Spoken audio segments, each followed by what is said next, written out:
Un seul mot hébreu a détruit 2000 ans de doctrine chrétienne. Et celui qui l'a découvert est précisément le philosophe que le judaïsme lui-même a rejeté, Baruch Spinoza. Et ce qu'il a trouvé va ébranler tout ce que vous pensiez savoir sur les fondements du christianisme. Avez-vous déjà réfléchi à la manière dont une religion entière peut être construite sur des traductions ? Comment des milliards de personnes peuvent-elles organiser leur vie autour d'interprétations qui n'ont peut-être jamais été convenablement remises en question? C'est précisément ce que nous allons découvrir aujourd'hui. Et préparez-vous, car ce que Spinoza a trouvé est bien plus perturbant que vous ne l'imaginez. Imaginez que vous découvriez qu'une des doctrines les plus centrales d'une religion entière a été construite sur une erreur de traduction. Je ne parle pas d'une interprétation différente. Je ne parle pas d'une subtile nuance théologique. Je parle d'une erreur basique, élémentaire, du genre que pourrait identifier un étudiant de première année en hébreu. Comme si quelqu'un avait traduit maison par château et à partir de là, avait construit toute une architecture théologique sur des palais qui n'ont jamais existé. C'est exactement ce que Spinoza a découvert lorsqu'il a posé sa loupe sur les textes hébraïques originaux de la Bible. En 1670, lorsqu'il a publié son traité théologico-politique, il ne faisait pas seulement de la philosophie spéculative, il faisait de l'archéologie textuelle. Et ce qu'il a déterré était dévastateur pour l'orthodoxie chrétienne. Mais avant d'arriver à la découverte elle-même, vous devez comprendre qui était Spinoza et pourquoi il était dans une position unique pour mener cette enquête. En 1656, à 23 ans, Baruch Spinoza a été solennellement excommunié de la communauté juive d'Amsterdam. L'excommunication n'était pas seulement symbolique, elle a été brutale. Ils ont dit qu'il soit maudit le jour et maudit la nuit, maudit lorsqu'il se couche et maudit lorsqu'il se lève. Que l'Éternel ne le pardonne jamais. Pourquoi une telle sévérité ? Parce que Spinoza avait commencé à poser des questions dangereuses. Il remettait en question si Moïse avait réellement écrit les 5 premiers livres de la Bible. Il suggérait que les miracles décrits dans les Écritures pouvaient avoir des explications naturelles. Il proposait que Dieu n'était pas une personne séparée de l'univers, mais la substance même de tout ce qui existe. Pour une communauté juive encore traumatisée par les persécutions et les expulsions à travers toute l'Europe, ces idées représentaient un risque inacceptable. Si un membre éminent de la communauté était surpris à remettre en question les fondements de la religion, cela pourrait attirer l'attention hostile des autorités chrétiennes hollandaises. Alors ils ont fait ce qu'ils ont considéré comme nécessaire pour se protéger, ils ont coupé Spinoza complètement. Mais voici ce qu'ils n'avaient pas prévu. Cette exclusion radicale a donné à Spinoza une liberté intellectuelle sans précédent. Lorsque vous ne devez aucune loyauté à aucune institution religieuse, lorsque vous avez déjà été rejeté par votre propre communauté, vous pouvez suivre la vérité jusqu'où elle vous mènera, même si elle vous conduit à des conclusions qui vont déranger tout le monde. Et c'est exactement ce qui s'est passé lorsque Spinoza a décidé d'appliquer les méthodes de la critique textuelle au texte sacré. Il n'essayait pas de détruire une quelconque religion. Il essayait de comprendre ce que ces textes disaient réellement, dépouillés de siècles d'interprétations traditionnelles. Le mot est Alma. En hébreu, Alma signifie simplement « jeune femme ». C'est tout. Rien de plus, rien de moins. Une jeune femme en âge de se marier, indépendamment de son statut sexuel. Vous pouvez trouver ce mot utilisé dans l'Ancien Testament pour désigner des femmes qui n'étaient définitivement pas vierges. Dans la Genèse, chapitre 24, par exemple, le mot Alma est utilisé pour décrire Rebecca qui allait épouser Isaac. Mais dans le même chapitre, Lorsque le texte veut spécifiquement indiquer qu'elle était vierge, il utilise le mot « Bétoula ». Ce sont deux mots différents, avec des significations différentes.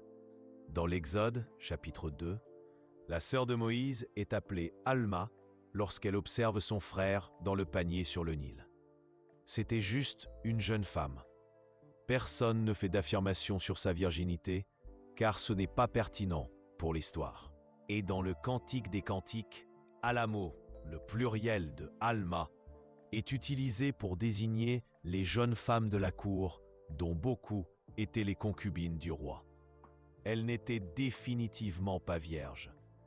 Donc, lorsque Spinoza a trouvé Alma dans la prophétie d'Isaïe, chapitre 7, verset 14, il savait exactement ce que le mot signifiait.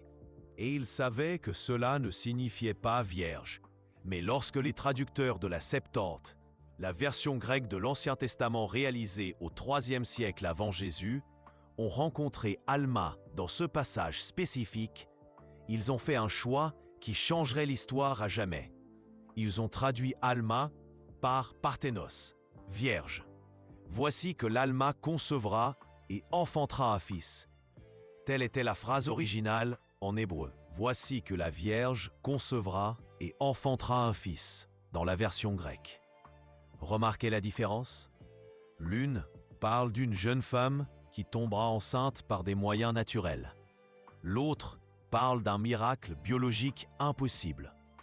L'une est une promesse normale pour ce contexte historique.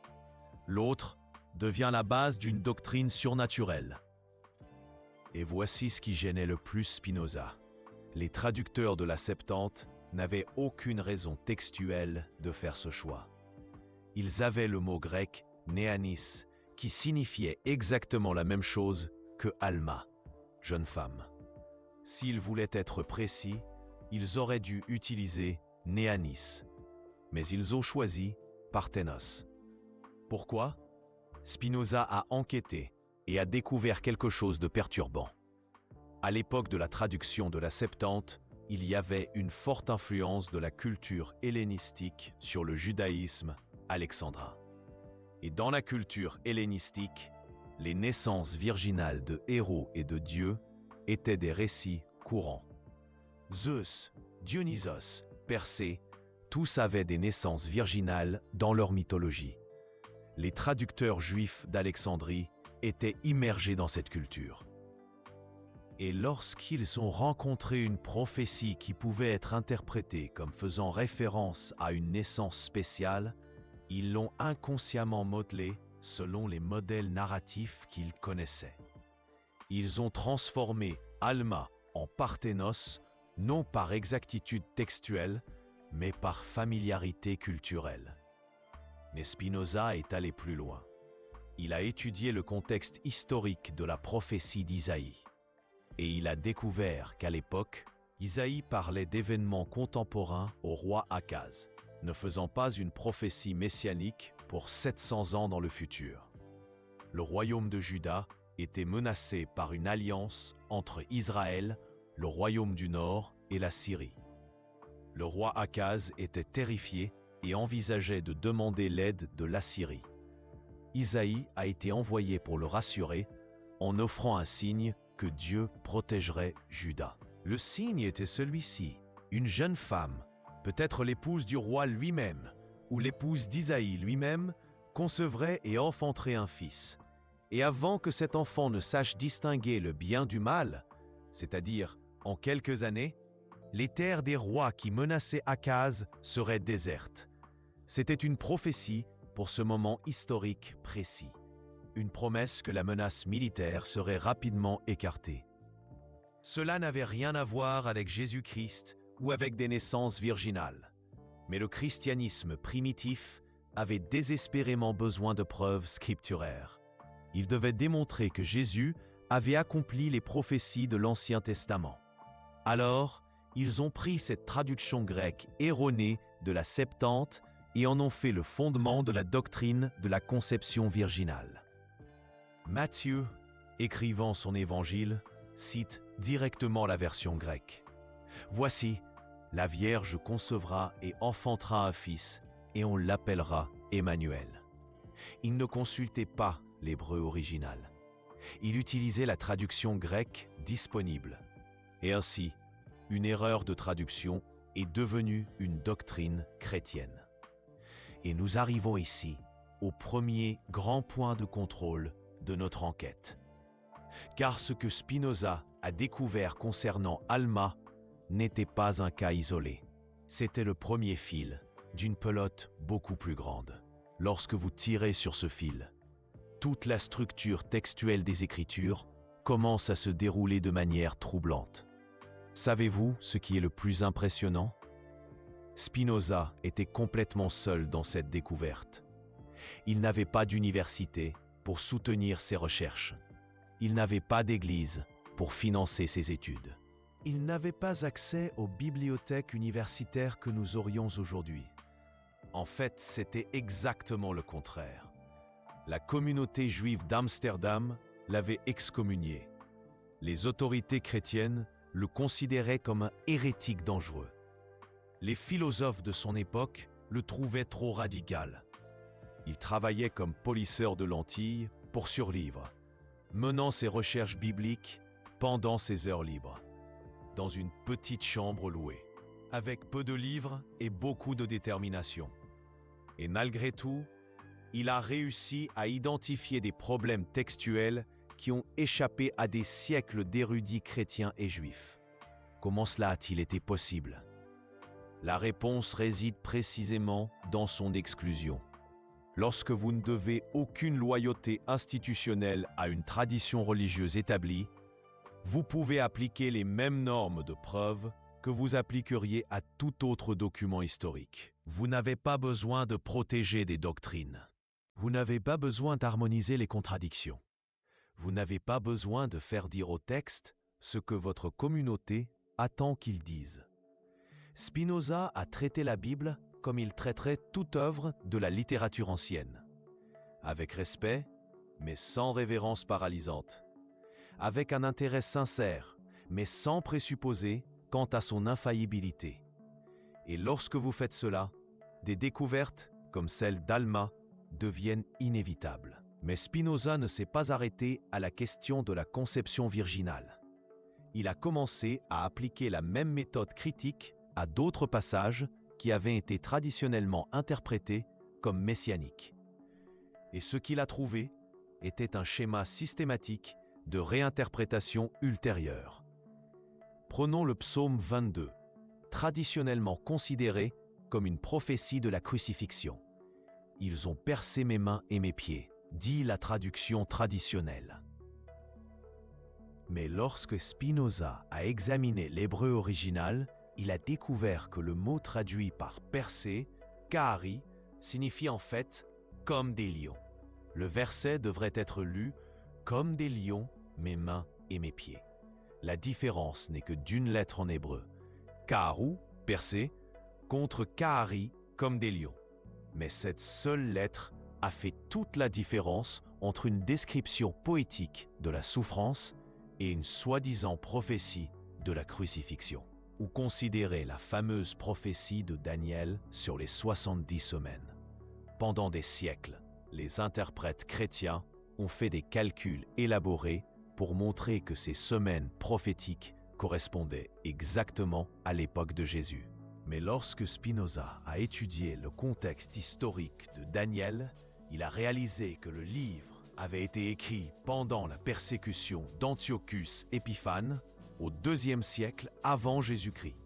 Les 70 semaines se référaient à la période allant de la destruction du premier temple à la profanation du second temple par Antiochus. C'était une tentative de l'auteur de Daniel pour encourager les Juifs qui subissaient des persécutions, en montrant que la période de souffrance touchait à sa fin. Cela n'avait rien à voir avec Jésus. Et plus Spinoza enquêtait, plus il percevait un schéma clair. Le Nouveau Testament réinterprétait systématiquement des passages de l'Ancien Testament, les sortant de leur contexte historique originaux et les appliquant à la vie de Jésus. Pas nécessairement par malhonnêteté, mais par une forme de lecture typologique qui était courante à l'époque. Le problème est que cette forme de lecture typologique est devenue un dogme. Ce qui a commencé comme une interprétation créative s'est durci en une doctrine inflexible. Et des siècles de chrétiens sincères en sont venus à croire que ces réinterprétations représentaient le sens original et littéral des textes hébraïques. Spinoza ne cherchait pas à détruire la foi chrétienne. Il essayait de séparer la vérité historique de la construction théologique ultérieure. Il savait que de nombreux chrétiens sincères fondaient toute leur vie sur la croyance que Jésus avait accompli des prophéties spécifiques de l'Ancien Testament. Mais il savait aussi que l'honnêteté intellectuelle exigeait de reconnaître quand ces soi-disant prophéties étaient, en réalité, des réinterprétations rétrospectives. Et voici ce qui le dérangeait le plus. Comment une religion entière peut-elle être construite sur des traductions douteuses et des réinterprétations anachroniques? Comment des milliards de personnes peuvent-elles organiser leur vie autour d'interprétations qui ne résistent pas à un examen académique sérieux? Pour Spinoza, cela révélait quelque chose de profond et de troublant sur la nature humaine. Notre tendance à préférer les récits réconfortants à l'investigation rigoureuse. Notre disposition à accepter les autorités sans questionner leurs fondements. Notre capacité infinie à rationaliser ce en quoi nous croyons déjà, indépendamment des preuves contraires. Mais il y avait quelque chose de plus troublant encore dans la découverte de Spinoza. Si la traduction d'Alma était erronée, si les soi-disant prophéties messianiques étaient des réinterprétations ultérieures, combien d'autres doctrines centrales du christianisme pourraient être des constructions humaines déguisées en révélations divines? Il a commencé à examiner d'autres doctrines chrétiennes fondamentales à travers la même lentille critique. La doctrine de la Trinité, par exemple, était-elle réellement implicite dans le Nouveau Testament? Ou était-ce une construction théologique ultérieure pour résoudre les contradictions entre le monothéisme juif et la divinité de Jésus? Lorsque Spinoza étudia les premières communautés chrétiennes, il découvrit que la question de la divinité de Jésus avait été controversée pendant des siècles. Il existait des groupes chrétiens, les ariens, les nestoriens, les monophysites, qui avaient des compréhensions très différentes de la nature de Jésus. La doctrine trinitaire, qui devint orthodoxe, fut le résultat de décisions politiques prises lors de conciles ecclésiastiques, et non d'un consensus spontané basé sur des preuves bibliques claires. Considérez également la doctrine de l'expiation substitutionnelle, l'idée que Jésus mourut pour payer pour les péchés de l'humanité.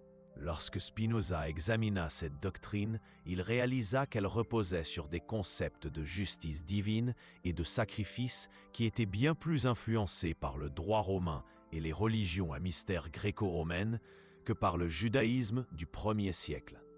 Le Jésus historique, un rabbin juif du 1er siècle, n'a probablement jamais pensé à sa mort en ces termes. L'interprétation de sa mort comme sacrifice expiatoire fut une construction théologique ultérieure, développée principalement par Paul, profondément immergé dans la culture hellénistique. Plus Spinoza enquêtait, plus il était convaincu que le christianisme, tel qu'il s'est historiquement développé, était autant une religion sur Jésus qu'une religion de Jésus. C'était une synthèse complexe entre l'enseignement éthique d'un rabbin juif et les structures conceptuelles des religions à mystère du monde gréco-romain. Ça ne signifiait pas que le christianisme était faux. Cela signifiait qu'il était humain. Il était le produit de générations de personnes sincères, essayant de donner un sens à une expérience spirituelle transformatrice, en utilisant les outils conceptuels disponibles dans leur culture. Mais cette humanité du christianisme était précisément ce que l'orthodoxie ne pouvait admettre. Si les doctrines chrétiennes étaient des constructions humaines, elles pouvaient être remises en question, modifiées, voire abandonnées si elles étaient jugées inadéquates. Et cela ouvrait la porte au type même de relativisme religieux que les autorités ecclésiastiques redoutaient. C'est pourquoi la découverte de Spinoza concernant Alma représentait une menace bien plus grande qu'il n'y paraissait. Il ne s'agissait pas seulement d'un mot hébreu mal traduit. Il s'agissait d'une méthode d'investigation qui pouvait être appliquée à n'importe quelle doctrine chrétienne. Il s'agissait de la possibilité de traiter les textes sacrés comme des documents historiques plutôt que comme des révélations surnaturelles.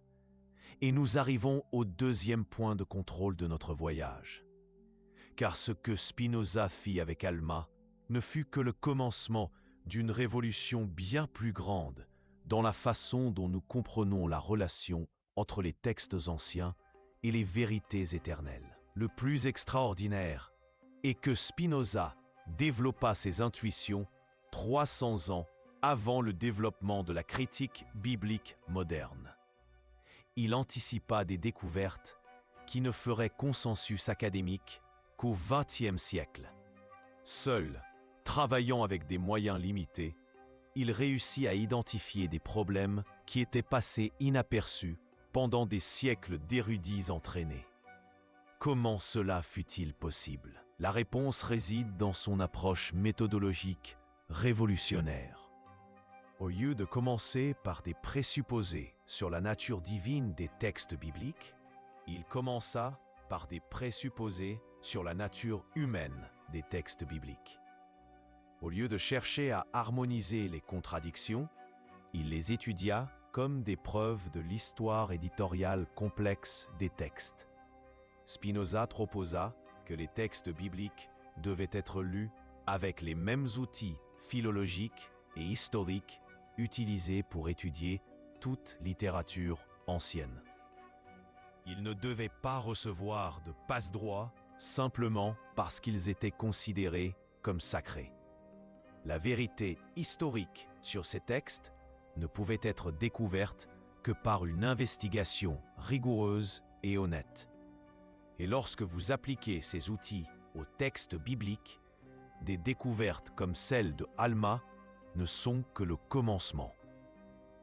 Vous vous rendez compte que beaucoup de doctrines qui semblaient venir directement de Dieu ont en réalité subi une série complexe de filtres humains. Traducteurs, copistes, éditeurs, interprètes, politiques ecclésiastiques.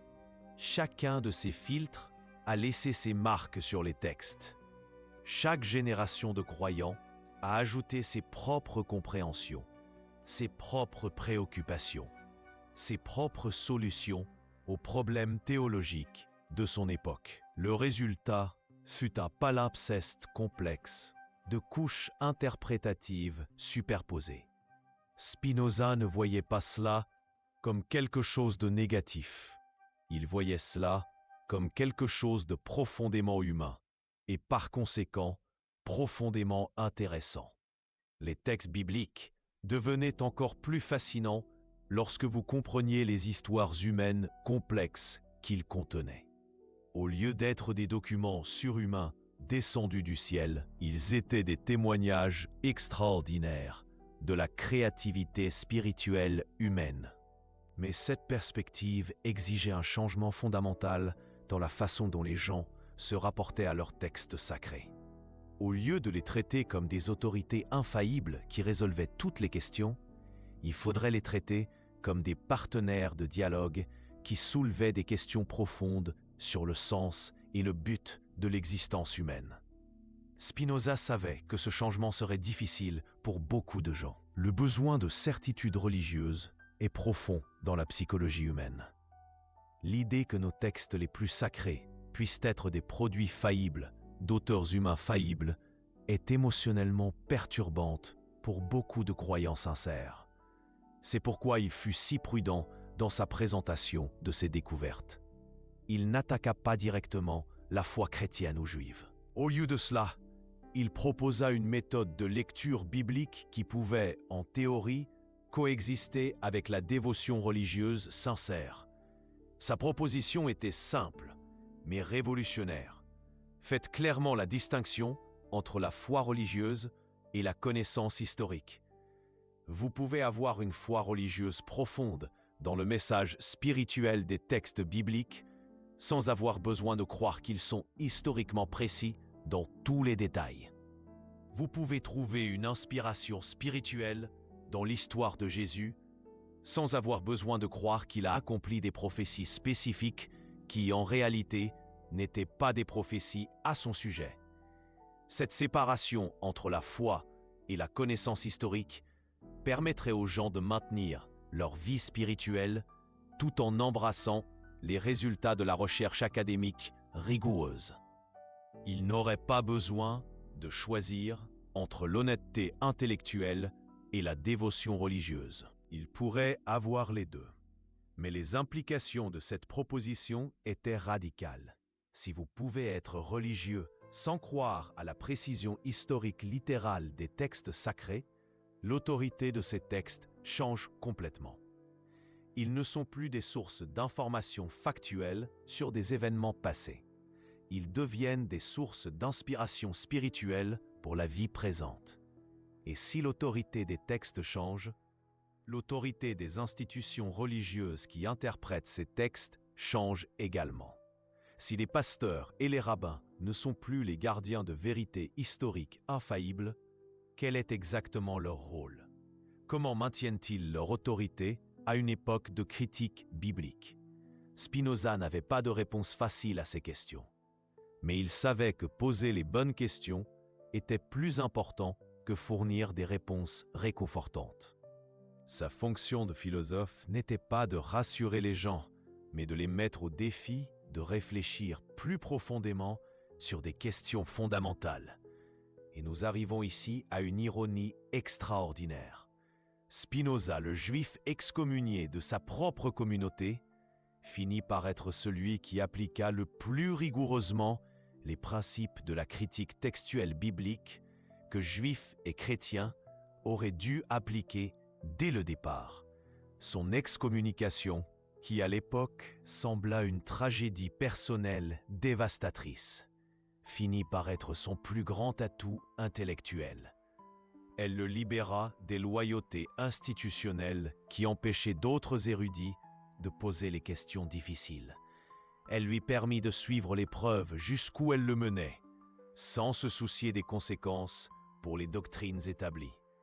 C'est presque comme si son exclusion sociale était une condition nécessaire à sa clarté intellectuelle. Lorsque vous êtes en dehors de tous les systèmes de pouvoir religieux, vous pouvez les voir avec une perspective impossible pour ceux qui sont à l'intérieur. Et ce que Spinoza vit en regardant de l'extérieur, c'est que le judaïsme et le christianisme avaient développé des couches d'interprétation traditionnelles qui, parfois, obscurcissaient, au lieu d'éclairer, les textes qu'ils prétendaient expliquer. La tradition était devenue un obstacle à la compréhension, non un pont. Sa découverte concernant Alma n'était qu'un exemple spécifique d'un problème beaucoup plus général. Au nom du respect des textes sacrés, des générations d'interprètes y avaient projeté des significations qu'ils ne possédaient pas.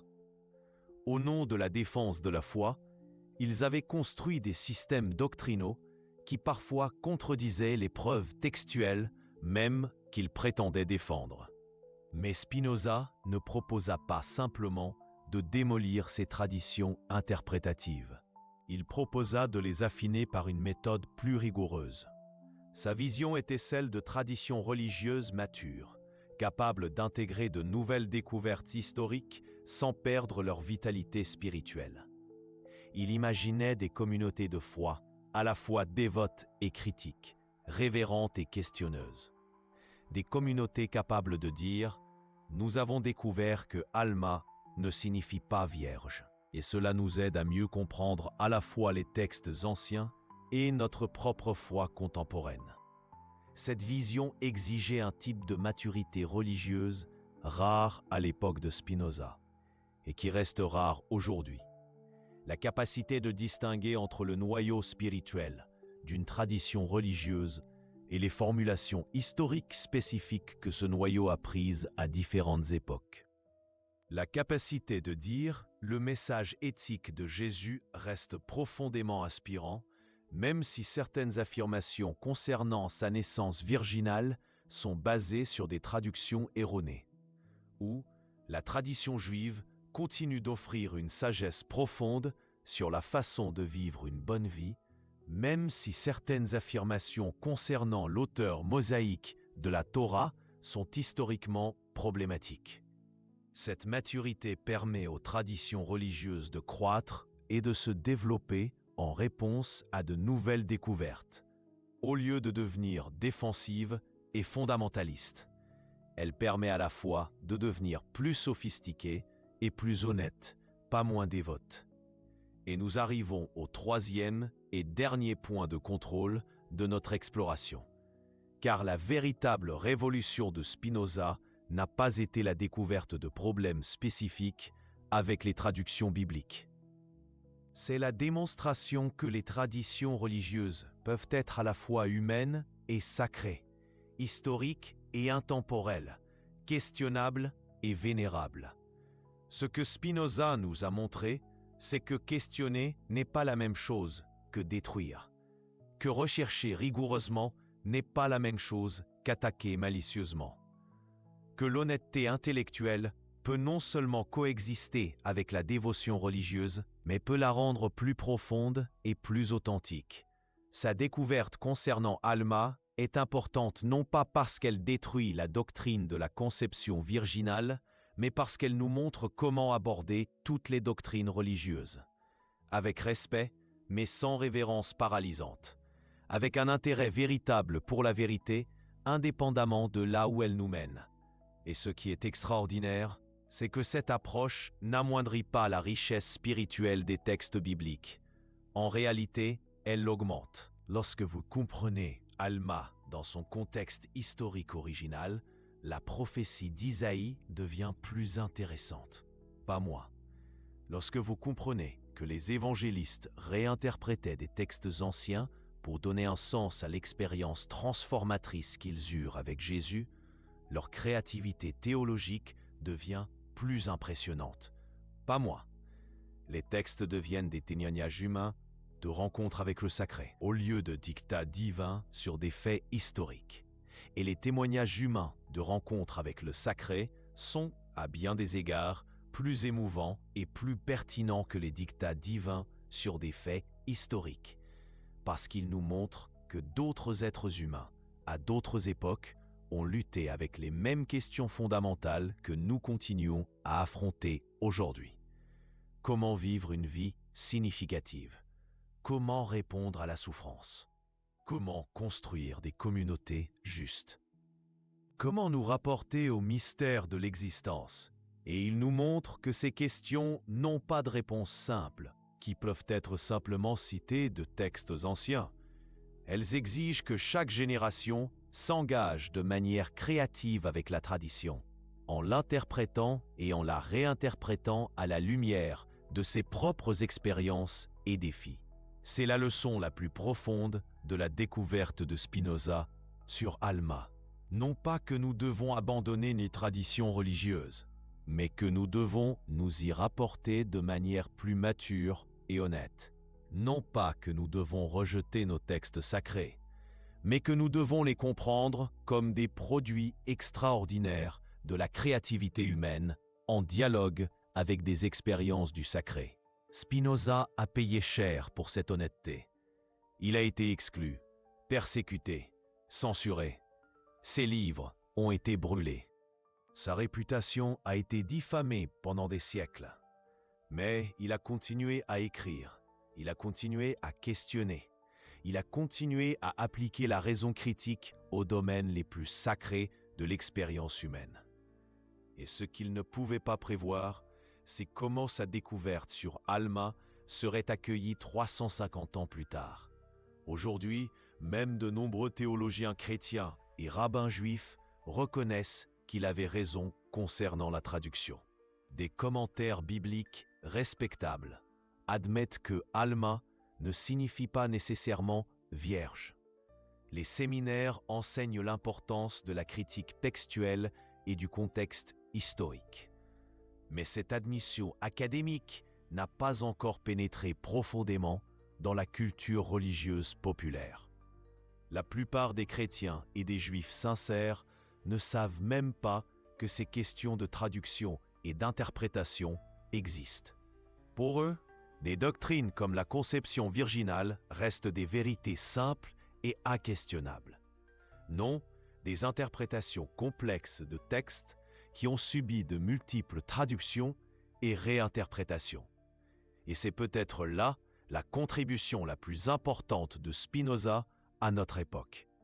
Il nous a montré qu'il est possible d'être simultanément dévot et critique, respectueux et questionneur, fidèle à la tradition et honnête sur ses limites historiques. Son message pour nous est clair. Si vous valorisez autant la vérité que la tradition, vous devez être disposé à suivre l'épreuve jusqu'où elle vous mène, même si cela vous conduit à des endroits inconfortables, même si cela vous force à reconsidérer des croyances qui semblaient absolument solides. Le mot « alma » peut sembler un détail technique insignifiant pour la plupart des gens. Mais dans l'analyse de Spinoza, il représente quelque chose de beaucoup plus grand. Il représente notre responsabilité d'être honnête avec les textes que nous considérons comme sacrés. Notre obligation de ne pas leur projeter des significations qu'ils n'ont pas. Notre nécessité de distinguer entre foi religieuse et connaissance historique. Et peut-être plus important encore, il représente notre capacité à grandir, à mûrir dans notre compréhension, à développer des formes plus sophistiquées et honnêtes de nous connecter à nos traditions spirituelles.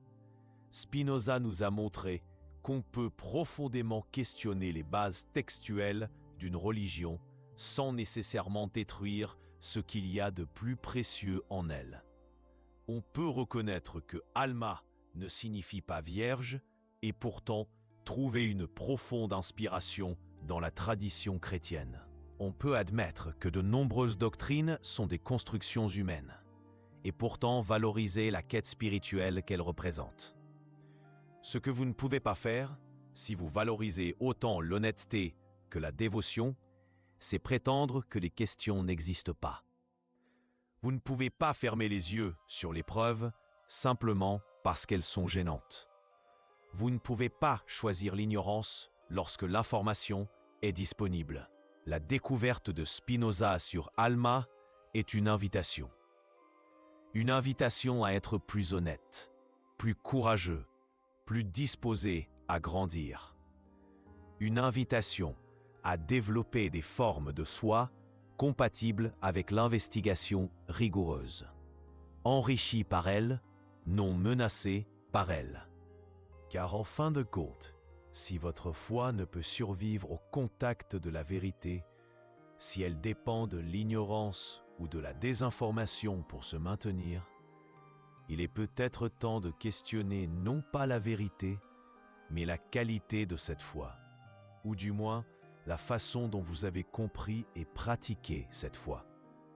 Spinoza, le juif excommunié qui a corrigé autant le judaïsme que le christianisme, nous a laissé un cadeau extraordinaire. Il nous a montré que nous pouvons être simultanément fidèles et critiques, dévots et honnêtes, respectueux et questionneurs.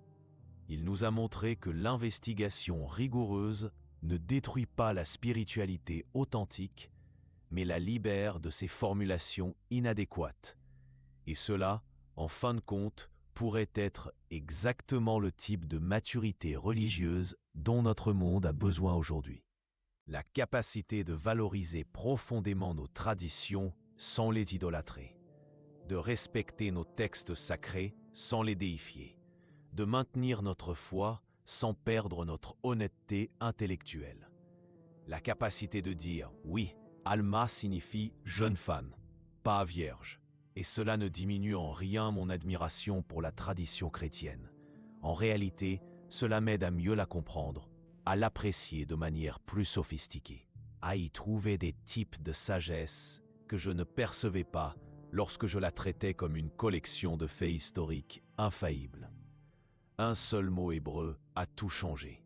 Non pas parce qu'il a détruit le christianisme ou le judaïsme, mais parce qu'il a montré que les deux peuvent être quelque chose de beaucoup plus grand et plus sophistiqué que beaucoup ne l'imaginent. Ils peuvent être des traditions capables de grandir, de s'adapter, d'intégrer de nouvelles découvertes sans perdre leur essence spirituelle. Ils peuvent être des traditions assez matures pour dire « Nous avons découvert que nous nous étions trompés sur ce détail précis ». Cela nous aide à mieux comprendre à la fois les textes anciens et notre propre foi contemporaine. Nous sommes reconnaissants de cette découverte car elle nous rend plus honnêtes et, par conséquent, plus authentiques dans notre quête spirituelle. Et c'est, en fin de compte, la leçon la plus importante que Spinoza nous a laissée. Non pas que nous devons abandonner nos croyances, mais que nous devons être disposés à les affiner continuellement. Non pas que nous devons rejeter nos traditions, mais que nous devons être ouverts à les comprendre plus profondément à chaque génération. Un seul mot hébreu, Alma, jeune femme, pas vierge. Et avec cette découverte apparemment simple, Spinoza n'a pas détruit 2000 ans de tradition chrétienne. Il l'a libérée pour qu'elle devienne quelque chose d'encore plus extraordinaire. Une tradition mature, honnête et capable de grandir avec la connaissance humaine. Voilà la véritable révolution de Spinoza. Non pas la destruction de la foi, mais son émancipation de l'ignorance. Non pas la fin de la religion, mais le commencement de formes plus authentiques, plus honnêtes et plus sophistiquées de la vivre. Une révolution qui a commencé avec un seul mot hébreu et qui continue de transformer la façon dont nous nous connectons au sacré jusqu'à aujourd'hui.